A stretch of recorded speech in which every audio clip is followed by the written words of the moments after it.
Bismillahirrahmanirrahim. Assalamualaikum warahmatullahi wabarakatuh.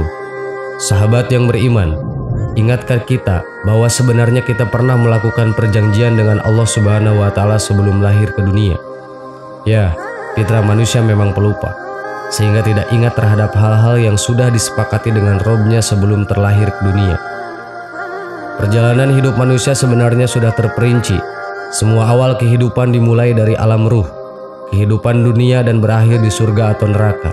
Sebelum akhirnya dilahirkan ke dunia, manusia sebenarnya melakukan perjanjian dengan Allah Subhanahu wa Ta'ala.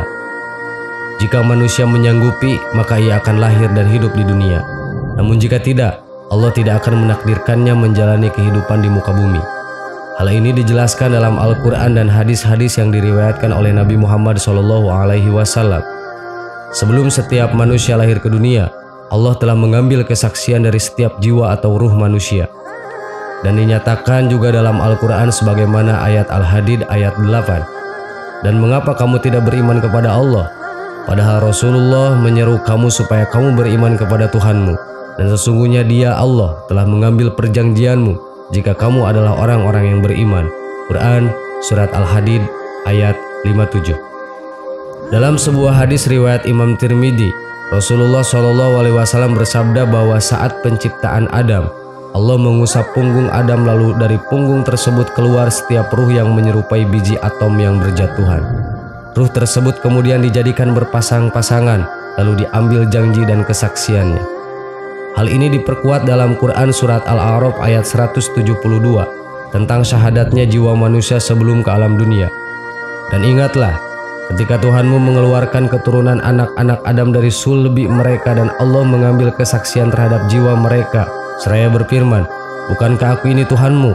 Mereka menjawab, "Betul, Engkau Tuhan kami, kami menjadi saksi." Kami lakukan yang demikian itu agar pada hari kiamat kamu tidak mengatakan, "Sesungguhnya kami, Bani Adam, adalah orang-orang yang lengah terhadap ini keesaan Tuhan." Quran Surat Al-A'raf ayat 172. Dari ayat tersebut diketahui bahwa ruh manusia sudah mengakui keesaan Allah Subhanahu wa Ta'ala. Ini disaksikan oleh Nabi Adam dan penduduk langit sebagai saksi. Perjanjian ini tidak akan pernah diingat manusia karena fitrah manusia sebenarnya adalah pelupa. Manusia kemudian lahir dalam keadaan suci. Orang tuanya lah yang membuatnya beragama selain Islam. Namun ini bukan alasan manusia bisa mengelak atas janjinya kepada Allah Subhanahu wa Ta'ala di akhirat kelak. Karena manusia dibekali akal dan pikiran untuk menentukan jalan kebenaran. Allah Subhanahu wa Ta'ala juga mengutus Nabi dan Rasulnya untuk mengingatkan kembali tentang perjanjian tersebut. Namun manusia tetap saja ingkar. Manusia secara fitrah memang melupakan perjanjian tersebut.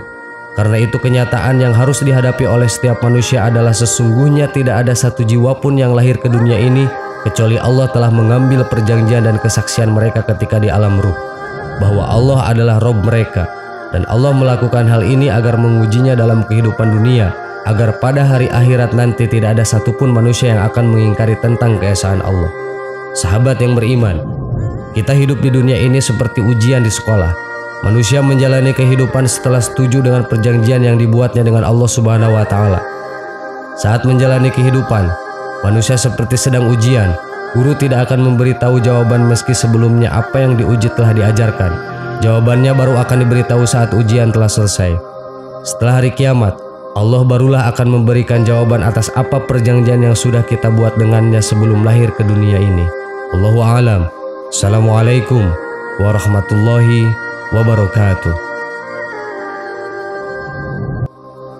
Bismillahirrahmanirrahim. Assalamualaikum warahmatullahi wabarakatuh.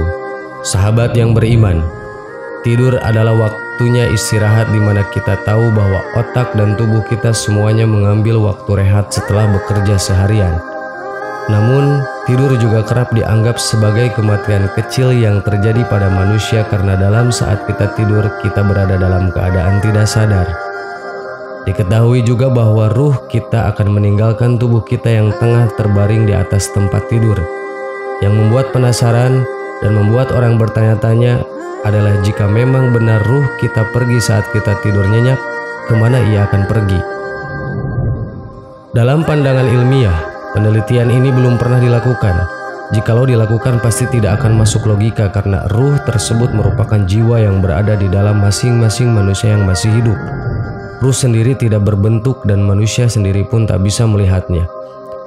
Kemudian dalam pandangan Islam telah dijelaskan dalam surah Az-Zumar ayat 42 Allah berfirman, Allah memegang jiwa orang ketika matinya dan memegang jiwa orang yang belum mati di waktu tidurnya. Maka dia tahanlah jiwa orang yang telah dia tetapkan kematiannya dan dia melepaskan jiwa yang lain sampai waktu yang ditentukan. Sesungguhnya pada yang demikian itu terdapat tanda-tanda kekuasaan Allah bagi kamu yang berfikir. Dari ayat tersebut dapat disimpulkan bahwa Allah memegang jiwa-jiwa manusia ketika sedang tidur. Dalam ayat lain, yakni surah Al-An'am ayat 60-61 disebutkan, dan dialah yang menidurkan kamu di malam hari, dan dia mengetahui apa yang kamu kerjakan pada siang hari. Kemudian dia membangunkan kamu pada siang hari untuk disempurnakan umurmu yang telah ditentukan. Kemudian kepada Allah lah kamu kembali. Lalu dia memberitahukan kepadamu apa yang dahulu kamu kerjakan, dan dialah yang mempunyai kekuasaan tertinggi di atas semua hambanya, dan diutusnya kepadamu malaikat-malaikat penjaga, sehingga apabila datang kematian kepada salah seorang di antara kamu, ia diwafatkan oleh malaikat-malaikat kami, dan malaikat-malaikat kami itu tidak melalaikan kewajibannya. Di dalam dua ayat tersebut, Allah menyebutkan kata wafat dua kali, yakni pada kata yatawaffakum yang diartikan sebagai kata menidurkan pada ayat tersebut, juga pada kata tawaffatu yang berarti diwafatkan. Hal ini adalah tentang dua macam wafat, yakni wafat sementara dan wafat selamanya. Hal ini dijelaskan dalam ayat Az-Zumar ayat 42. Maka dia tahanlah jiwa orang yang telah dia ketetapkan kematiannya, dan dia melepaskan jiwa yang lain sampai waktu yang ditentukan.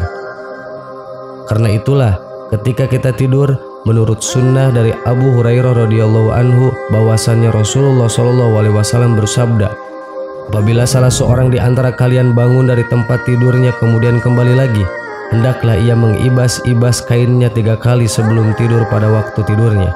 Sesungguhnya ia tidak mengetahui apa yang terjadi saat ia meninggalkannya.